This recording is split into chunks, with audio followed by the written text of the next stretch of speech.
It's showtime, folks. Enjoy the show.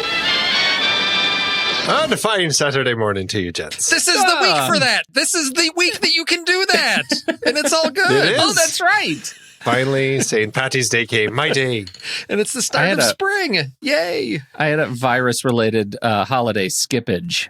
I guess just because we were in the house all day, I didn't even know that it was... Is that terrible? Just another day in your little loungy pants that you like to wear. Day. Yeah. How are you guys doing? Shall we do a sanity check? You feeling okay? Oh yeah. Crazy times are these. Crazy times. Yeah. Day whatever of our quarantine. Have you started doing captain's logs to yourself yet? No, because I'm a Gen Xer. As you've seen the articles out there, this is our thing. Who's going to do this? This is our thing. Yeah, we've been getting ready for this all our lives. That's right. I don't need to go outside. I don't need people. I'm fine. Give me my Criterion channel, my Netflix, my Hulu, some board games. I'm all good. In fact, I had to go to the pharmacy today, and I was mad. I was mad at everybody else who should have been inside. Yes. That is where I was. You're ruining it for the rest of us. This is why you're not allowed to do something. You're not allowed to urinate in a swimming pool, public swimming pool. You must wash your hands before you leave a public restroom. There are just things you have to do. Yes. And I'm very upset that other people are peeing in my swimming pool.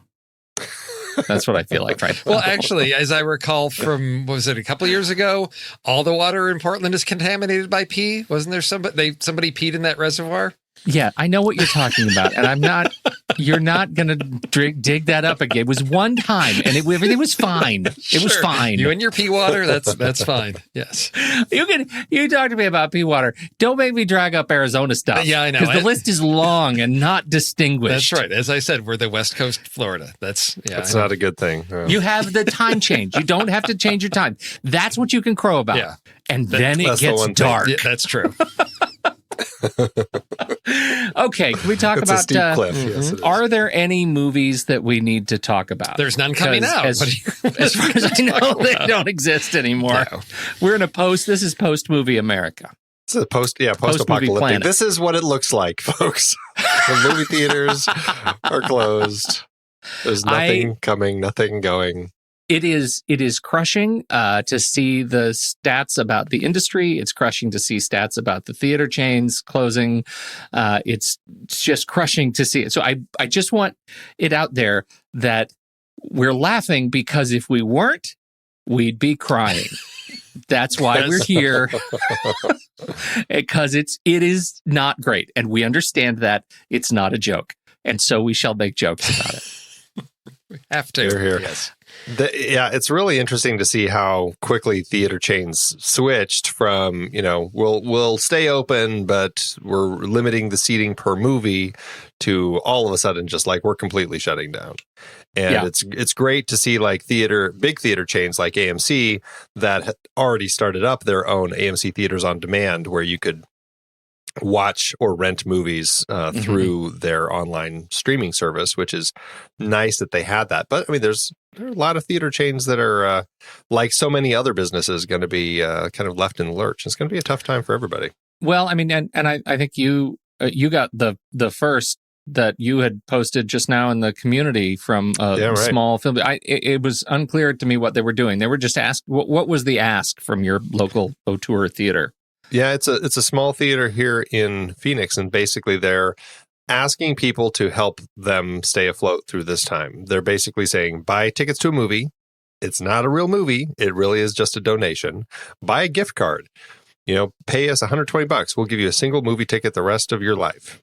It's just ways to get money so they can kind of keep the doors open so that by the time this whole thing is over, they're actually a business still. And it's tough. I mean, it's just one of those things. It's like, what do you do when you're a small little company like that, and that's what you survive on, and now you can't do it? It's hard to move forward. Yeah, I would imagine a lot of I'd like to think a lot of property owners are going to kind of take that into account and offer possible no rent periods for a time, just like we're starting to get 0% interest rates with some mortgages and things like that to kind of help offset some of this. So I hope that happens to kind of offset some of this and help these little companies. Have you bought your imaginary movie ticket already? I haven't. Okay, Andy, it's just like let me know. It's like Let me know what you MoviePass. pretend to see. Yeah, it's Movie Pass. It's like Movie It is. Pass. It's $120. It is like Movie Pass. For $120, you get a movie ticket a day for life. So it is, and you'll never see the movies. It's just like Movie Pass. So we're talking all about this, but really, we led with the most important news that all the movies are being delayed. As you've heard, most of the movies' productions are being delayed. We do have some creative release schedules. We're getting some day-and-date releases from studios that are talking now about when we can see their otherwise targeted for theatrical release films in your homes over the coronavirus. What are you most excited about seeing? We've got Universal's made their list public. So we've got The Invisible Man, The Hunt, Emma, and Trolls is coming out day and date. Easter weekend, it looks like, that we'll be able to watch at home.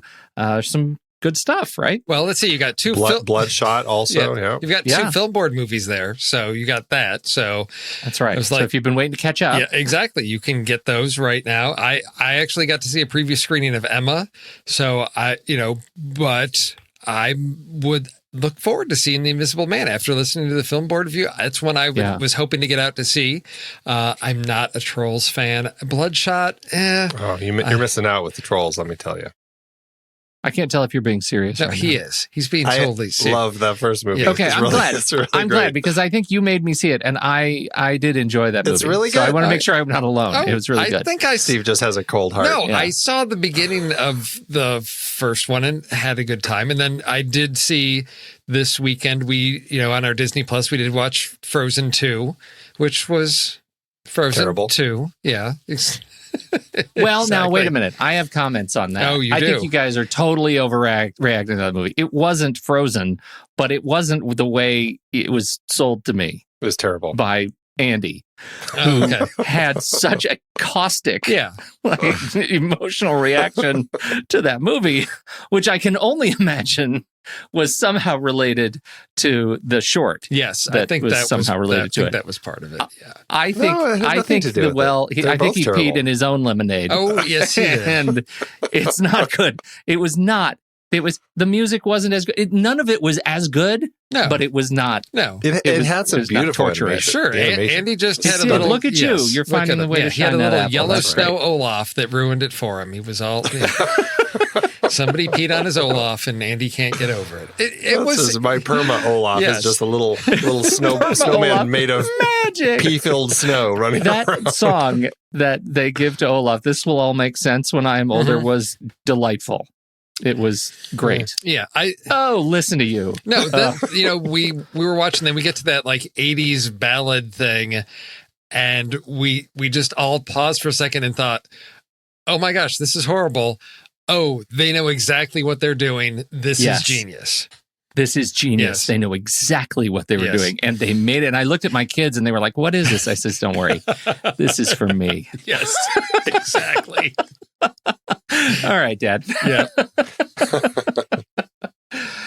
So back to the Trolls thing. I think you're missing out, Steve. Okay. And that's too bad. It's funnier than it's punching out And it has a above its lot class. more heart than you'd realize. Okay. Yeah. Like by the time you get to the end, there's some pretty great moments Okay. that hit. Yeah. I see your true colors There it is. shining through. That's right. Okay. I There do the it whole is, thing. That's why I love you. Okay. Oh boy. So that's the good news. That's not all the good news, Pete. What's the other good Is news? there more good news? What's the good news, Andy? There's more good news. What is it? 'cause there's a whole other element of the movie Cats that, that people on the internet have gotten very, very excited about. See, now Oh. I didn't know that you liked that story because it hasn't been voted up in our Oh. show doc. But I will tell you, I'm pretty eager to find the butthole cut of Cats. As the story goes, Yes. Dear. that there was there's an animation team, an animator that was hired specifically to remove the buttholes from the feline animated parts that originally were there. It's not like they were wearing extra buttholes No. on their unitards. They were added digitally somehow in the original Well, original digital outfit. It wasn't that they were. It just the texturing led to the appearance that made it look like there was, what did they say, buttholes and other, genitals there. So it was just like on real cats, their fur Yes. actually leads you to believe that underneath it there's a butthole and genitals, just like on real cats. Yes. And so somebody had to go in and actually remove all of that stuff. Yes. So I like the studio's comment. Hopefully that will add to the magic and mythical nature of the cinematic treasure. Oh my gosh. Like totally just rolling right into it. I love it. That's great. It is a perfect. It's a perfect cap to the end of that particular movie's story, and now we shall be done. The real perfect cap will be when Zack Snyder calls for the release of the butthole cut. Oh, that's. Was it Pete? Were you the one that wanted the mustache cut of yes, Superman? All mustache all mustache cuts. That's what I wanted. Yeah, totally. So that's all good news. In the wake of all of the, I got a couple stories. In the wake of all of the filming delays and stuff, there is one filmmaker that is eagerly plowing ahead, and that is James Cameron and team for the next Avatar film (S). That their filming continues. It's been delayed, but they have enough digital work, thank God, modern era filmmaking, that they can plow right ahead and do their social distancing in their effects studios with Weta Digital and so on. So don't worry, everybody. Avatar's still coming.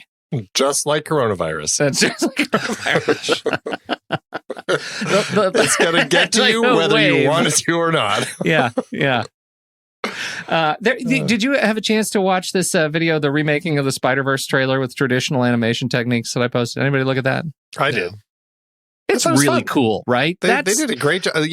All I could think about was like, if I tried to force my kids to spend that much time on a family project, they would hang me. Like, there's no way that my kids, they would be like, Dad, I'm done after like the first 30 minutes. They're like, this is taking way too long and super boring. 30 minutes, That probably 15. Just cut out that high rise. We need that for the background. Well, it is very cool. It's two kids and their dad who's an animator, and they actually redo the trailer with traditional animation techniques and, moving plates. And it is very cool. It's an incredibly cool, home project. And I just wanted to throw it in there because if you are a parent looking for something to do with your kids, have you thought about traditional animation? Because it's great. I should take a picture of our whiteboard list of things the kids can do during their hiatus from life, and it's like read a book, write a book, learn the piano, and then somebody added close-up magic. That's amazing. Yes. So I'm hoping for some good Now You See Me style close-up magic that we can erupt from the house in May when we start to reclaim the planet. Have your kids jumped onto any of the different things that all the celebrities and stuff are putting out on the internet? I know that they have been for watching... example, Debbie Allen, the famed dancer and choreographer, who's been involved in quite a lot of things. She did a free dance lesson for people yesterday, and I tried to get my daughter involved so that she could do it because she enjoys that sort of stuff. But of course, being the perfect teenager, she was sleeping right in the middle of the day and slept through the whole thing. So. Well, my kids haven't. I did tune into they did get on Instagram Live, drawing lesson with an animator, which was fun.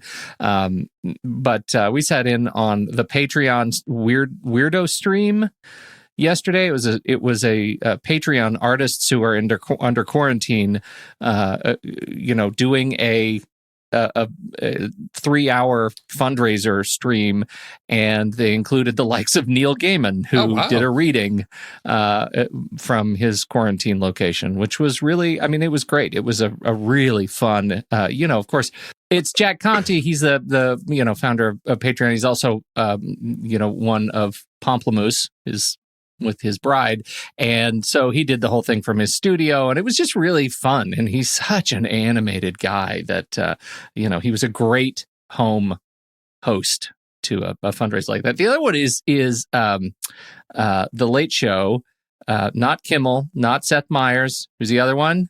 Jimmy Fallon. Jimmy Fallon. Fallon's doing his thing from his house. And you know what? If you watch those, he has a slide in his house to get from the second floor from the first floor. That's what I took away from that particular video. He has a slide in his house. Oh, wow. Epic. I saw that. I was like, that's a fantastic dad flex right there. So wow, consider that another project after you finish Close Up Magic. Okay. Build the slide. You can build a slide in your house. I'll work on that, but first I'll have to work on building an entire second floor. So yeah, true. That's true. Makes sense. True. What your house lacks vertically, it's just very wide. Yes. What do we want to do next? You know what I could do is a wet slip and slide. There you go, slip and slide. Yeah. Oh yeah, stretch across the house. Well, see, that's right. You have I haven't seen like Jimmy. I haven't seen any of those shows. I did watch John Oliver, and without a studio, in the void, without a studio audience, it's hard to laugh sometimes. You're like, yeah, that's funny, but we're not all laughing out loud. And you don't have that studio audience laughter. So he has these pauses and you're thinking, okay, I'm supposed to laugh, but I don't really feel like laughing because it's just deadpan in the white void of talking about coronavirus. There's not a lot to laugh about. When he does his cutaways or like when he does his head turns to the Chiron graphic and says like, "Do you, Mr. President? Yeah. Do you?" Yeah. And nobody laughs. Yes. That's it's eerie. Yeah. It reminds me when I stopped watching The Big Bang Theory, right? I stopped watching it when some enterprising YouTuber posted a complete episode without the laugh track. And I realized, wow, this show isn't funny anymore. Tough. What do you want to do now? You want to talk about trailers? We should. We should definitely talk about trailers. I haven't seen your trailer yet, Pete. Oh, let's everybody take a minute. Well, Andy's was one of mine. I've never heard of yours. I guess I better watch it. Would you? Yeah, let me do that. Let me see what this thing is.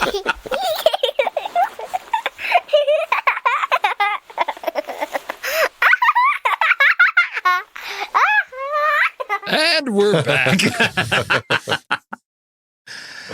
Okay. Excellent. They are in order of presentation. All right. So my trailer, this is going to be an interesting section of the show during the coronavirus thing because it's going to very quickly shift to a lot of things that are just going to be released digitally, I think is what we're going to start seeing, or smaller films. And that's what I have here. The film that I'm looking at is called 1BR, One Bedroom. This is the story about a girl who's trying to start a new life, moving out to LA. She gets a one-bedroom place in this apartment complex, and everyone seems nice. All the neighbors seem wonderful, but things kind of turn, and all of a sudden things seem a little stranger than they should to be for this apartment complex. We have Nicole Bryden Bloom as the lead here with a lot of unfamiliar faces or faces that are familiar in ways where they're like, bit parts in much bigger projects. And it's written and directed by David Marmor, who I am not familiar with. But I got to say, there's a tone to this that has kind of a nice vibe that could really work out for me, kind of a little horror thriller thing going on here that looks pretty exciting. It's one of those tricky trailers to gauge, though, because there are so many comments from reviewers and other people who have seen it at the various festivals it's played at, giving it much, much praise, that it's hard to gauge, okay, but without all that, is it really going to sell me like these people keep telling me it's going to? I hope so. That was kind of what I thought. It definitely looks something like I would like to watch late at night in the dark. What do you guys think? Okay. I actually, I thought it looked great. And I feel like I'm in that zone. I'm in the space of these kinds of movies. All of them this week, it feels like are maybe of a theme. Did I already forget what? Yeah, no, they're all sort of the same tone. And so I like it. This one, I hope it's better than like High Rise Do you remember that? Did you see that? The I Tom remember Hiddleston. the trailer. I never watched it. Yeah, no, it wasn't as good as the trailer. Just watch the trailer again. And so that's the thing I want out of this one. I want it to be as good as the trailer. I found myself really intrigued. I was provoked by this movie. I thought it was clever. That poor cat. Oh, yeah. What? Don't move into this apartment complex that allows no pets with your cat. I love that it's like so passive aggressive, right? Your cat is in the oven and on top it says no pets. Yes. Yeah, right. You get it? Do you get it? Do you get the message? This was in the running for my trailer pick because I had to choose, and I almost went with this one. I love this idea of somebody moving into an established sort of community and trying to navigate the rules, the norms, and all of that, and what happens when somebody new to a community tries to break those rules, and what happens. Although I do have a sense that there's something more sinister. I can't tell if it's just the community enforcing the rules, if there's something more supernatural and sinister at the root of everything. So I'm intrigued to see where this story goes. I'm not expecting anything phenomenal out of it, but I think, yes, Andy, I'm right there with you. Put it on late at night and have some jump scares and keep your cat nearby and you'll be okay. Well, it's that sort of horror movie where it's like as it goes along, you realize everybody's in on it. Like it's like The Wicker Man, It's like it's not just one person in this apartment complex who's trying to chase her down and stuff. It's like everybody is watching you. Yes. Right. So I think that that'd make a great series and a great list topic for future things. But anyway, so far this has been playing at lots of different festivals around the country since last summer, since summer 2019. And I don't have a release date. It's coming soon, though, I guess. Steve, what do you got? I have a film called Before the Fire. And it seemed like they dropped this, just right at the right time because it's about a TV actress that is escaping to her rural hometown to get away from a global pandemic. And according to IMDb, an intruder from her past proves as dangerous as the encroaching virus. This one I just picked because it's similar to Andy's trailer. It has just a certain vibe to it that this is something I would probably just, catch on a, evening scrolling through Netflix or something and say, oh, this looks like an interesting, sort of subject matter. Nothing stellar that I'm expecting, but right now it's sitting at 7.5 out of 10 on IMDb based on 11 votes. So... But what 11 votes 11 and they votes. can't get it above 7.5. Yeah, I know. My own mother actually rated it a 6. So what this has going for it is that I think our main star is actually also the writer and the director, Charlie Bueller. Charlie is a woman, not a man. So we've got a woman directing a woman's story written by a woman. So I like this perspective that they may be bringing to this. For Charlie, this is like first feature film as far as I can see. And for Jenna Ling Adams, she's got some other stuff that she's been in, but she's written a short and then this one, so we will see. Sort of maybe these are some new voices breaking onto the scene here, but there was just something that caught my eye in looking at this of that small movie with one woman against forces from the past. So right now it says it's got a release date of March 7th. I can't find out anything more about that. If it's actually in theaters, right now, probably not. But I don't see anything else about when it may be hitting any digital platforms. But this is one to keep an eye out. It may be showing up sometime soon out there. What did you guys think? The thing that works with it is the tone, and because the story, it's like it's hard to get a lot as to like what's going on. That you hear that there's like this virus going on, and she's trying to get away, and then it's like, okay, but what's going on with the different people, and it's hard to gauge exactly. But what it does have is a really nice tone through the whole thing that just kind of gives you this unsettled sense, and the way that she is reacting and is kind of suspicious of everything. And I just really liked the way that all of that played out through the trailer. And it's one of those great trailers that piqued my curiosity quite a bit to learn more about the story. And I think that worked well in this case. I hope that the movie succeeds kind of in spite of itself in the trailer. I think they made, to Andy's point, it's chaotic. The trailer is chaotic. And I think the problem is they put just enough story in there that you're actually trying to parse it while you're watching the trailer. Yes. And and because all of the brothers kind of look alike, I sort of ended having just being more confused and less provoked to see the movie. Like, I was just like, that movie's going to be nonsense. It's just noise. Even though I'm with you, I like the tone and I like the whole environment and I love this, just the idea of all of these movies. I'm in for disease movies. I found the trailer kind of hard to track with. And I'm not sure what that is because, you could make the same case for 1BR. There's just a lot of chaos and noise, and I was able to track with that. I was able to make sense of what I liked about it. And this one, I find myself struggling. I'll be curious. This one for me is one that's definitely a late night watch, couch watch. Cool. When's it come out? Now? March 7th, 2 weeks ago. Yeah, who knows? Yes, it's somewhere out there. The IMDb says March 7th, but who knows if it was scheduled to go into theaters or if it's just, hitting digital. But like I said, that's all I know right now. Gotcha. Yep. All right. Well, I'm bringing the big animal. I'm going to bring the hippopotamus from across the pond. This is a Edward A. Palmer film called Hippopotamus, and it is a thriller, and it has a very small cast. The cast, I think, is actually great and fun. Ingrid Dela. I'm going to go with Dela. And you know her. You just don't know that you know her. She was Princess Leia in Rogue One. Okay. Figure that out. So we saw. So she was the body over which they CG'd young Carrie Fisher. Huh. She has a number of credits. The other one, she was a World Hub Tech in Avengers: Age of Ultron, and so then there's Rogue One, and then she's got lots of other credits, but those are the big ones where she was effectively a backgrounder. Literally behind the CG.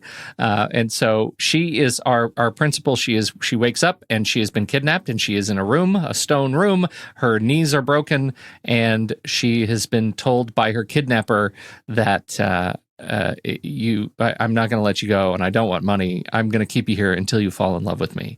And so it is a sinister unveiling of veiled memories on her part. It's there are allusions to Room and other movies of that ilk. I think it has, again, like these other movies, I think it has a strong tone. It is one of those kind of curiosity films. I'm definitely into locked room movies, so that's one of the reasons this one piqued my interest. The fact that the trailer goes from so subdued, really hinging on the kidnapping part, to mayhem where suddenly her knees aren't broken and she's doing all this stuff and it's very, very active and frenetic. I thought the structure of the trailer was really nice, and it had me interested in checking it out. What'd you think? It's funny that you mentioned that she played Carrie Fisher, or she played the Princess Leia substitute for young Carrie Fisher, which, by the way, I just sent you guys a link to her photo dressed like that. Because when I saw her in this, I was like, oh, is that Felicity Jones? I think it's Felicity Jones. Right. Wait, no, it's not Felicity Jones. She kind of looks like Felicity Jones, but it's not. So it really threw me at first when I was looking at her. But boy, I tell you, this trailer really intrigued me. It's right up there with kind of the psychological sorts of films that I just find so thrilling when you see a film like this, the mind games that get played. So plus, as I was looking at this, I'm like, this is a great idea for a simple script to put together, two actors and one set. And how smart is that? And I was like, gosh, I got to write something like this. It's just fantastic. So, very cool. And I forgot to add, this is, it looks like this is an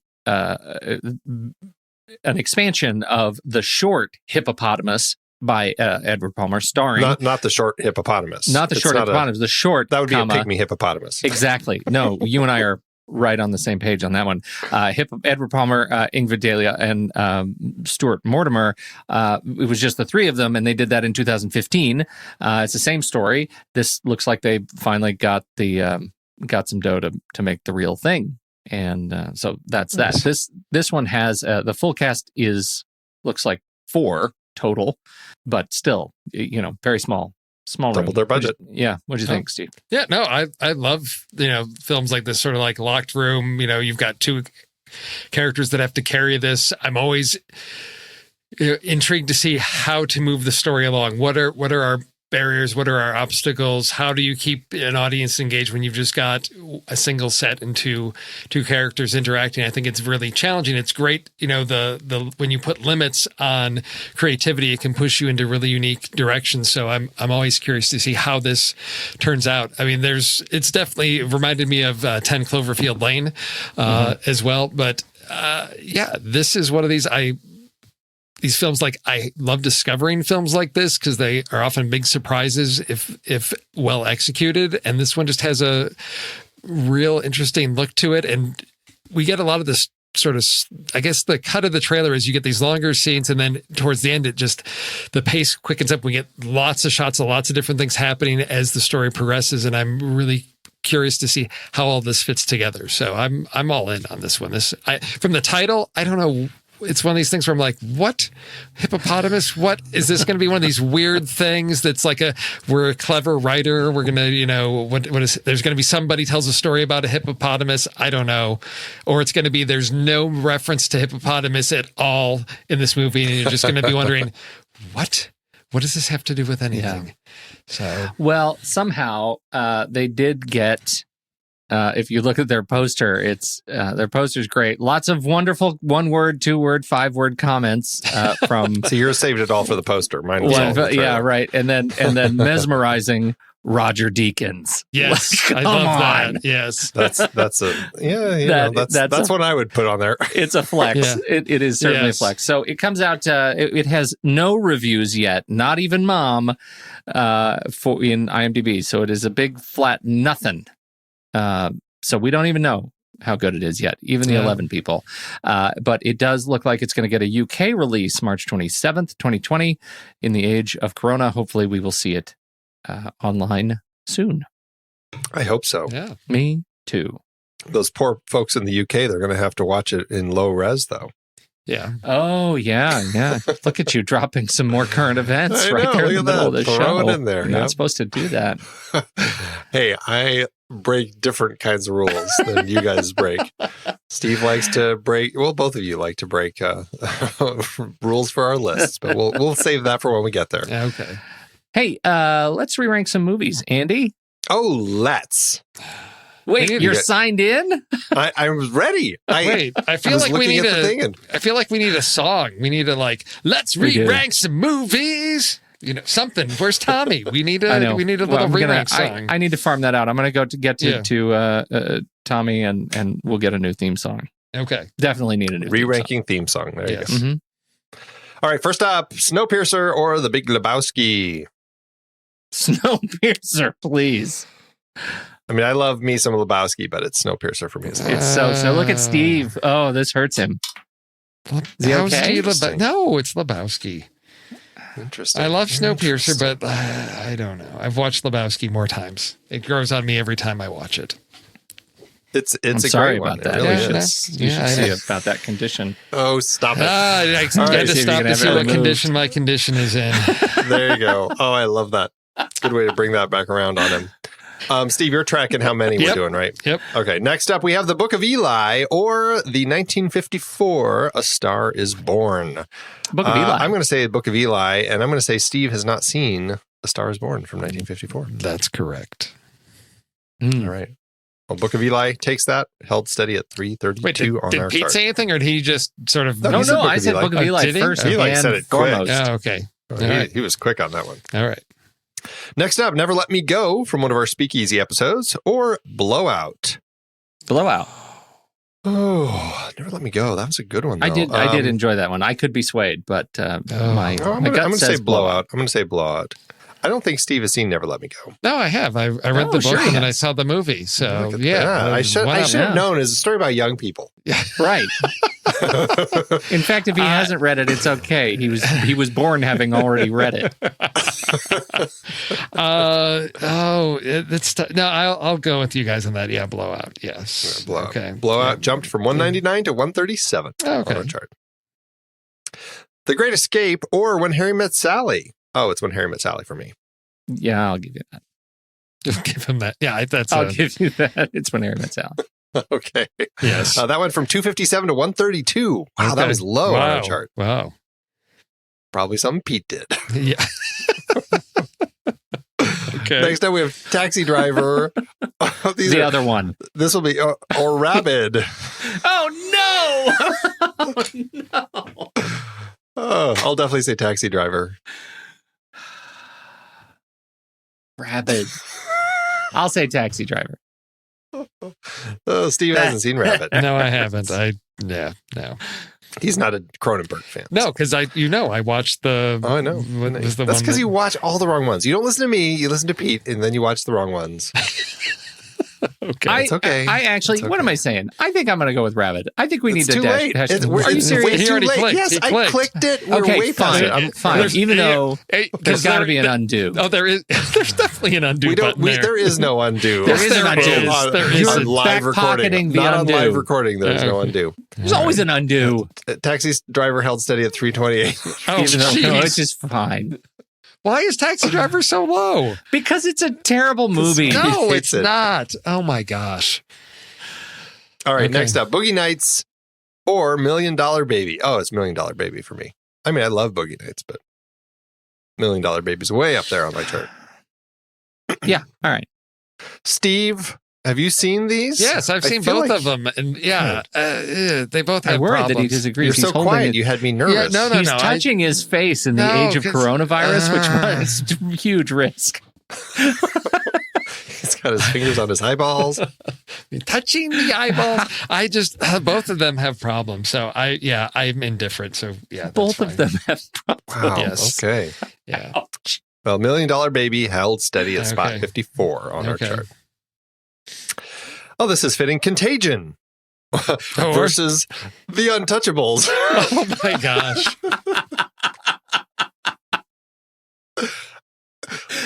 What's great is the poster for Outstanding. Contagion says, "Don't talk to anyone, don't touch anyone," next to The Untouchables.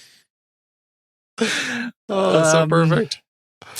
I had more problems with The Untouchables when we had it on the show. No, it's Mammoth. But I It's also brilliant. I still have problems with that. You I have also have quibbles problems with with everything. Contagion, though. Yes, Steve, I know you if you do. let me finish talking, I'm going to say Untouchables between these two. Yes, it's the Untouchables. Move on. Wow, what does Pete have to say? Doesn't matter. My Move goodness. I'm definitely the Untouchables, but Yes. I don't understand the nonsense you're spewing about Contagion. I seriously don't. I like Contagion, but to me, there's something more perfect about how the Untouchables is constructed. Every time I watch that, there's just it's so good. So It good. has its issues. It has its issues. And you'll be happy, though, it had a huge jump. It went from 368 on our chart to 137. Okay, Oh, good. nice. That was What's- really low. Yeah. What's next? Jojo Rabbit versus Fatal Attraction? Next up, we have The Adventures of Priscilla, Queen of the Desert, or, once again, Never Let Me Go. I will go with Priscilla here. I have so much fun with that one. I will too. I think so too. Yeah. Haven't seen Priscilla. What? Oh, Steve. No. Shock and awe.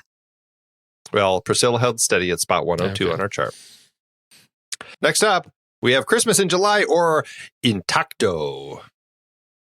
Boy, I sure love Intacto. Intacto, I also please. love Christmas in July, but yeah, I'll say Intacto. Yeah. I have That's not such a seen the Christmas in intriguing July. Come on. Have you seen Intacto? Yes, I saw that in the theater. It was like a preview screening or something. Yeah. And do it for Max. Come on. God, Do it for That Max. makes me think we saw it in the same theater. Why do you think we 'Cause- saw it in the same theater? Because I went to a preview of it. Oh, okay. So All right. No, This is a great love story. that. This is why people hang out with us. Yes. We both saw it a preview. It must have been the same place. Same one. Anyway, Intacto held steady in spot 190. I know. Next up, Prizzi's Honor or Major League. This is the last one. Major League. Okay. I will say Major League as well. Steve? I've seen Major League once. I've seen Prizzi's Honor, I think, once. And for both of them, it was like back in the 90s. So I don't remember either well enough to make a decision on this. So that's okay. Well, We made Major the right League's call. going to take it. And Major League held steady at 387. So no changes there. All right. Re-ranking is done. Wow. That's a heck of a segment we've got there. Okay, let's do the list. It wasn't that long. Oh my gosh. What are we talking about this week? I hope I prepared the right one. I hope you did too. So this week we talked about Spike Lee's Bamboozled on the show, and in Bamboozled, one of the things that they're doing is putting on a TV show, and of course the votes went to TV production in movies. So that's what we're talking about tonight: movies that have TV production in them. So I guess I get to start. I'm not used to starting. It's been a while. So I was really torn on this. I was trying to gauge because it's actually a pretty easy list to put together. There's a lot of choices in there. So I was gauging, do I do our news? Is the news show okay? Should I just stick with actual TV shows? And honestly, I don't think I've fully settled. I think what I'm going to do is probably just be all over the place. So first up, I'm going to go with, I think I'm picking this one because of the central performance by Jake Gyllenhaal, which was just fantastic, of a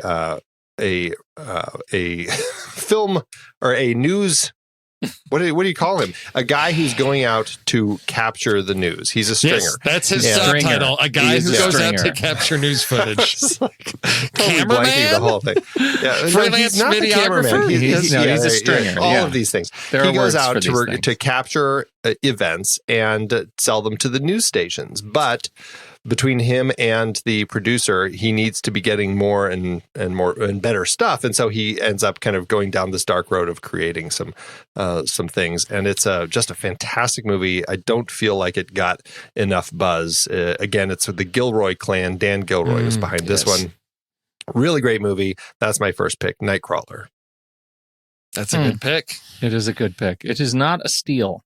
No. It probably should have been. That indicates that I think my list is guilty pleasure heavy. Well, also, I think, as I said, there are just a lot of options here. So, which is always fun. All right, Steve. Okay.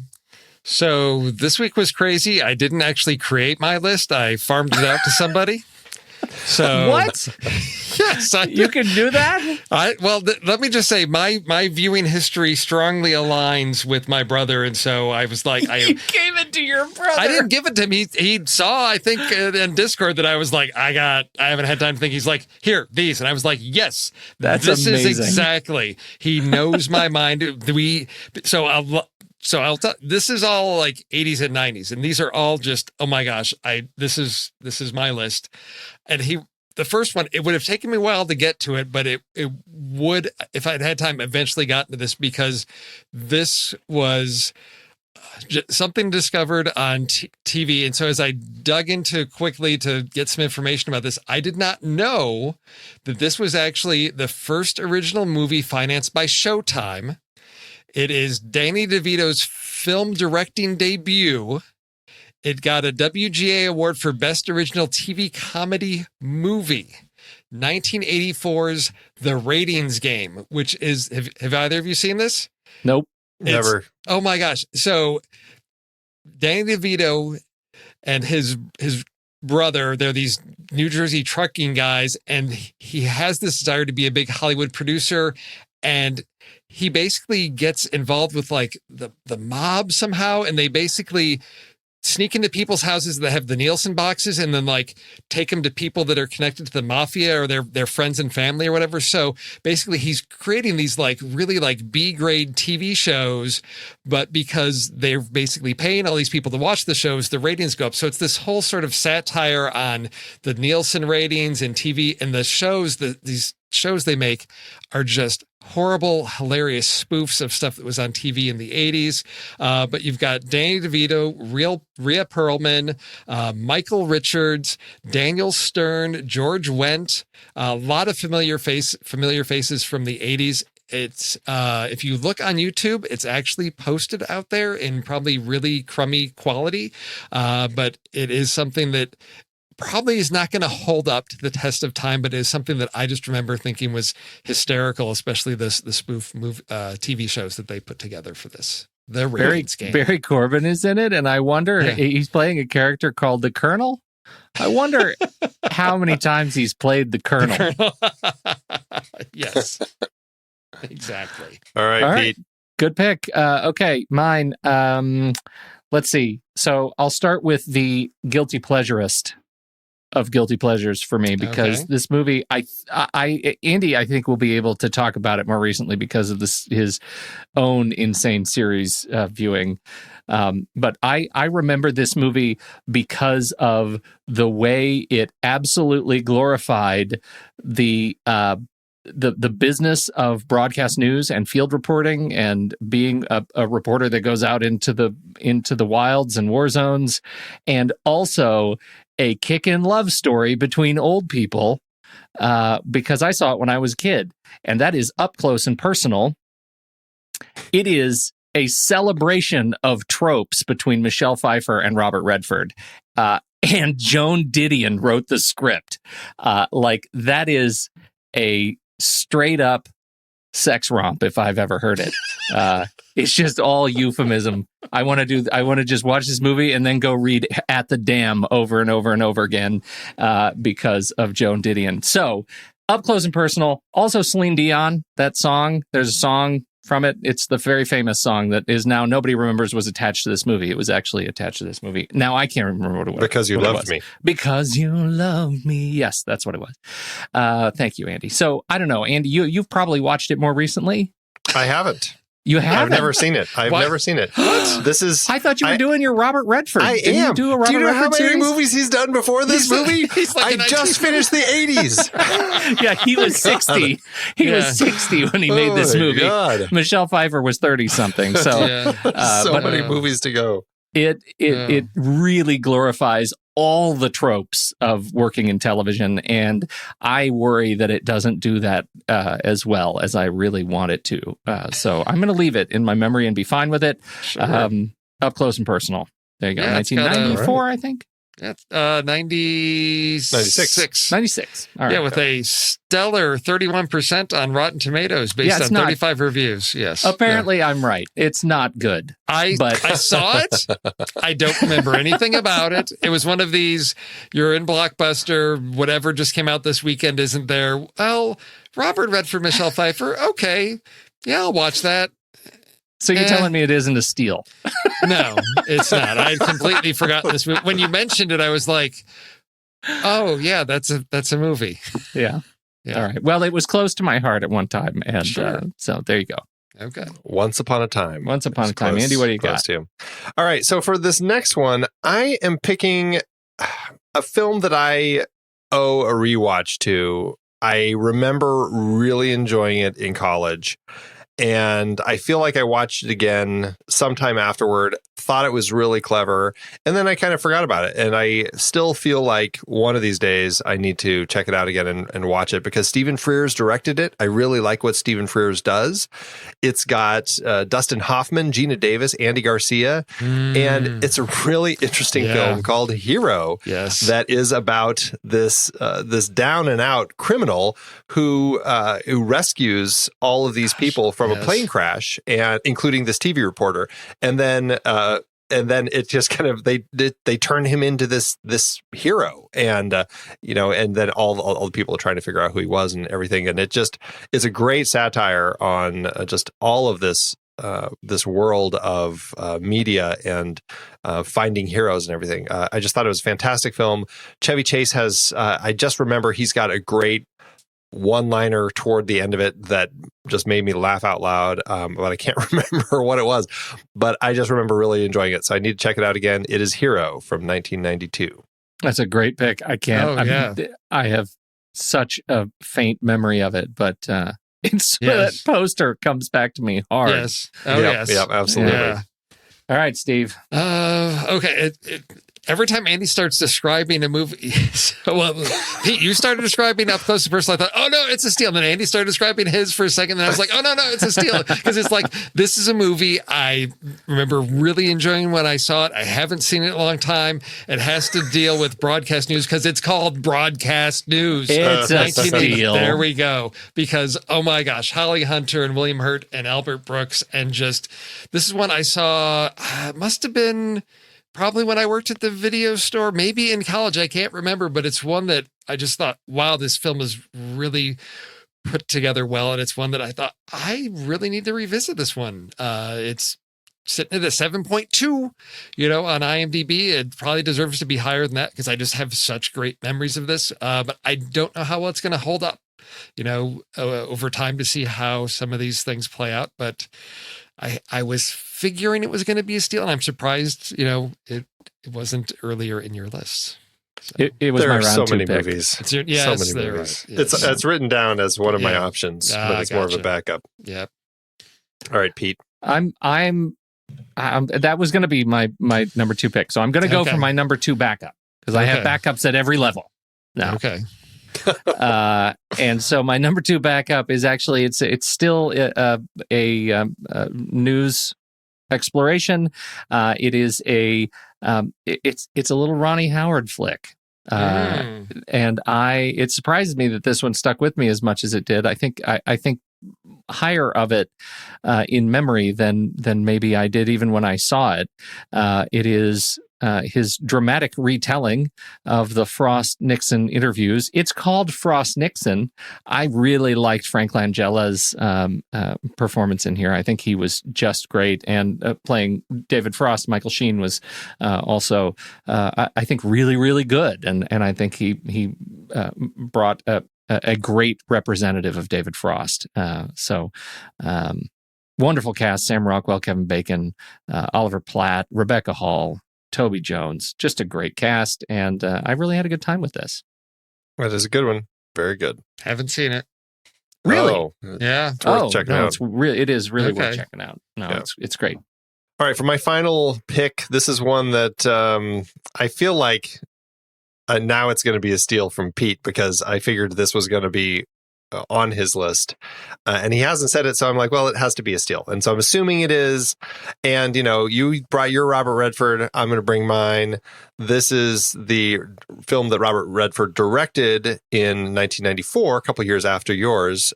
Fantastic film Quiz Show, which is about the game show and the big scandal that happened in the 50s when it kind of showed that the game was actually fixed.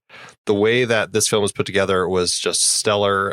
It's a Best Picture nominee that seems to kind of get forgotten, unfortunately, because I think it's just brilliant watching Ralph Fiennes, John Turturro, Rob Morrow, David Paymer, and Paul Scofield. Ooh, the conversation that Ralph Fiennes has with his dad, played by Paul Scofield, is just that's just top-notch stuff right there. Definitely a film everyone should check out. Quiz Show. Oh, that's so good. So good. It's not a steal, but yes, great. Did I great steal film. that from you, Pete, or did you not put that in? Absolutely, you Yes. stole it from me. But you got to play the game. I wanted That's it right. at number I know. one. I was know. gonna wait. I know. It's a good one. Oh, that's a bummer. Okay. That's okay. All right. There's a lot that you could put on there. Yes. So, all right, Steve, what's next for you?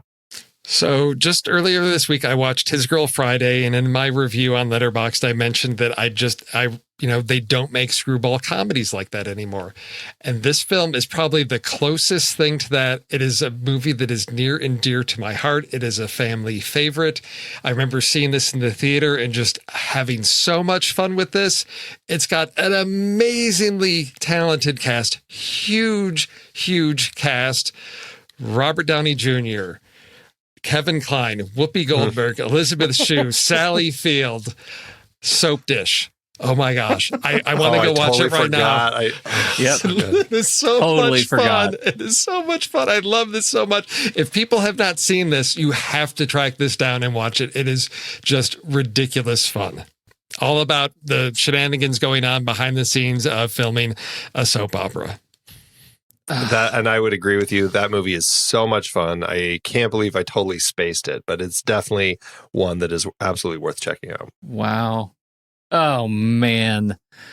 Too long. And now I'm left with just grief. What does that mean? Well, my ideal list has been played. It's Up Close and Personal for my guilty pleasure child, and then Broadcast News was a steal, and then Quiz Show was a steal. That was it. That was going to be my list, and I feel like it has been robbed. I feel in shock right now that there's this huge one hanging out there, Pete, that you're not saying, and if you don't say it, I will really be flabbergasted. Well, especially with your attitude right now. Yeah. Well, I'll tell you, there is one that I'm very enthusiastic about, and I've already used it, and I'm trying to broaden the field a little bit. So it's there. It's. I had it as a pick at one point. I just don't know which one that is. I can't remember everything you've picked in the past. What? You can't? I try. What? I have picked, I'm going to go with number one. I'm going to do a repeat pick because I think this is one of my very, very favorites. And it is absolutely worth seeing. If you have not seen it, it is 2005's Good Night and Good There Luck. it is. Oh, that's not what I had. That's not what you were going to say. What were you thinking? What was Galaxy Quest? Oh, man. That has been used like 19 times now. I'm sure of it. It should I have haven't been used finished 20. the database, but you know what? Every time it was you or Steve, you guys are always playing Galaxy Quest. There's not really the production of the TV show going on. The show's done already, and so that one's really a fringe rule breaker. I thought there you go, sure, Steve. yes. I stand with Steve. As the person who usually is breaking the rules, I'm surprised you would bring that up as an excuse. No, because there's no they're not filming anything on TV. It's just there's a TV show in the past. I thought for sure it was this Good Night and Good Luck. I knew that was going to be in Pete's list I knew that'd be out there. Yeah. The other I had that I didn't play was Money Monster because I was really quite fond of that too, and it's another it's another Clooney. I totally forgot even came out. Yeah. I never. It was saw good. This. It just it didn't have the didn't have the heart. It was that I think Good Night and Good Luck had. So. Okay. I'm going to stick with that. Well, I had A Face in the Crowd, King of Comedy, Truman Show, The Running Man, Slumdog Millionaire, Tootsie, Bruce Almighty, Cloudy with a Chance of Meatballs. Oof, list was endless. Where's there a TV show in Cloudy What does it take for you to not say Cloudy She with a Chance goes there of to Meatballs? report the news. That's her whole character. Yes, I know, but you even have Al Roker in talking to her. I mean, Face in the Crowd, I get. Yes, totally, because it's about a TV personality and all of that, but wait a minute, you guys. It's like, Steve's oh my gosh. got some really particular rules on this one. This movie has a TV show playing on a TV in the background. Let's put that on the list. Yeah, this is coming from Steve, whose list actually is Soap Dish, Broadcast News, The Ratings Game, Rear Window, Rear Window, Rear Window. There was a camera in it. He was making a movie, a TV show. Come on.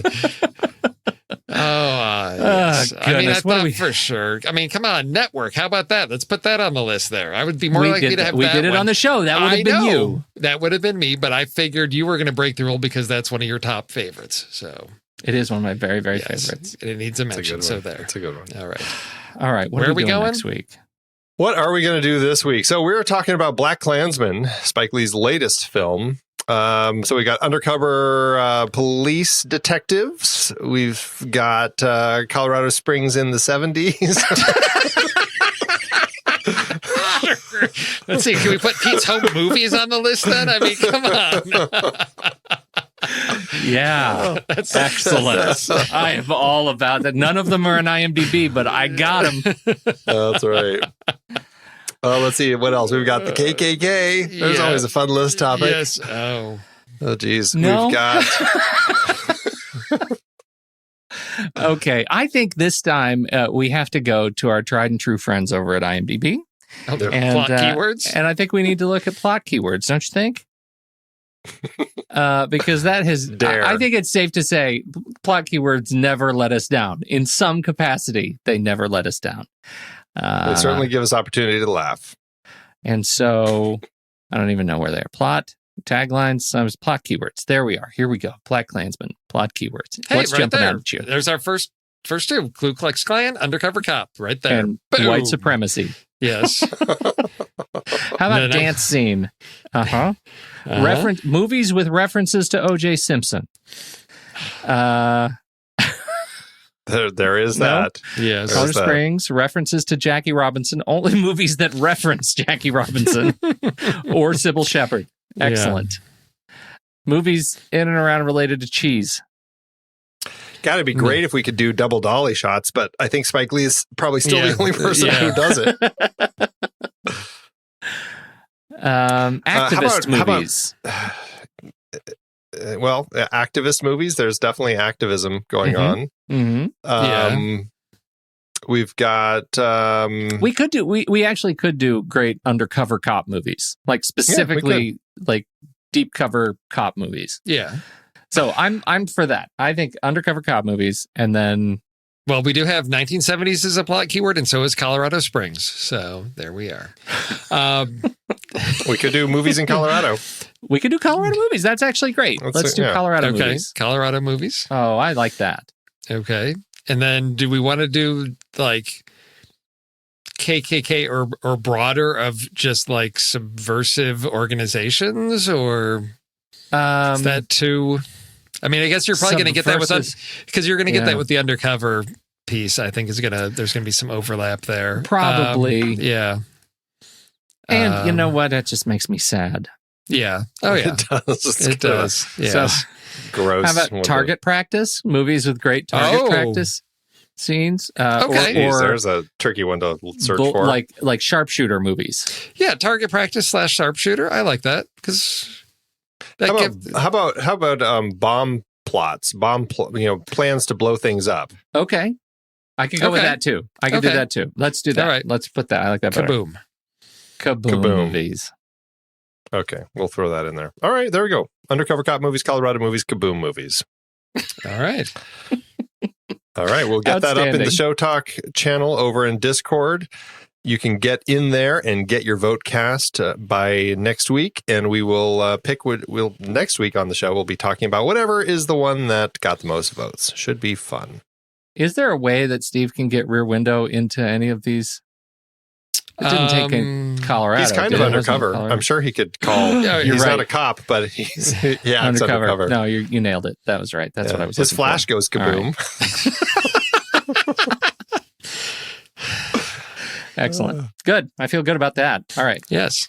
Indeed. All right. Well, where should they go if they want to get in the Show Talk channel and support us, Pete? Well, they should visit patreon.com/thenextreel or thenextreel.com/Patreon, and you should sign up. You should consider supporting us in this time of wonder, because you can get access to the fantastic online community that is behind The Next Reel. There's some really great people talking about really great movies and some movies that aren't really great, but they're still talking about them because they're great people. thenextreel.com/Patreon. And you could do other stuff there too, right, Steve? At thenextreel.com? Yes, you can. You can buy merch. You can buy your Be Careful Wearing It in Public, I Am Patient Zero shirt. You can also get your new Marvel Movie Minute Season 2 stuff for just dropped going live this week, the Marvel Movie Minute Incredible Hulk series that's going. So you can brag about being a fan of that series as well. Yeah, so there's stuff over there at the tnr.com or thenextreel.com/merch. Thanks for tuning in, everybody. We really appreciate it. And until next time, have a good one. Bye, everybody. Hondo.